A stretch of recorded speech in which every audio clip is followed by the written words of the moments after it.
ಅಂತ. ನಾನು 7ನೇ ತರಗತಿಯಲ್ಲಿ ಓದುತ್ತಿದ್ದೇನೆ. ನನ್ನ ಶಾಲೆಯ ಹೆಸರು GHPS ಅರಶಿನಗೆರೆ.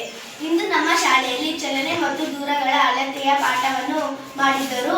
ನಾವು ಚಲನೆಯ ವಿಧಗಳನ್ನು ನೋಡಲು ಬಂದಿದ್ದೇವೆ. ಇದು ಏನು? ಗಡಿಯಾರದ ಮುಳ್ಳು ಯಾವ ತರ ತಿರುಗುತ್ತಿದೆ?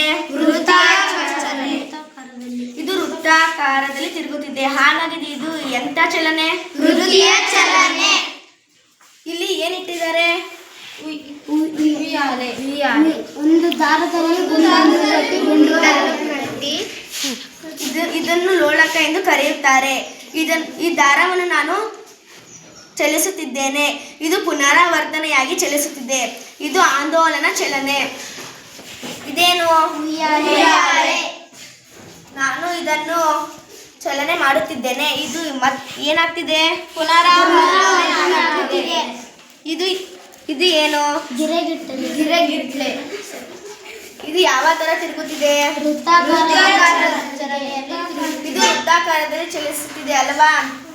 ಇದು ಯಾವ ಚಲನೆಗೆ ಉದಾಹರಣೆ ಎಂದರೆ ವೃತ್ತಿಯ ಚಲನೆಗೆ ಉದಾಹರಣೆ. ಇದೇನು?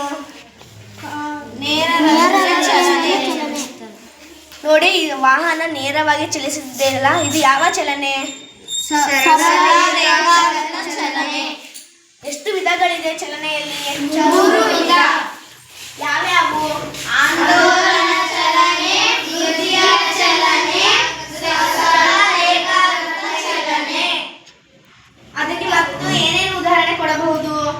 ಫ್ಯಾನ್ಗಳ ಚಲನೆ, ವೃತ್ತಿಯ ಚಲನೆಗೆ ಫ್ಯಾನ್ಗಳ ಚಲನೆ, ಆಂದೋಲನ ಚಲನೆಗೆ ಕೈಗಳ ಚಲನೆ, ಮತ್ತು ಸರಳ ರೇಖಾಗತ ಚಲನೆಗೆ ಬಾಲಿನ ಚಲನೆ.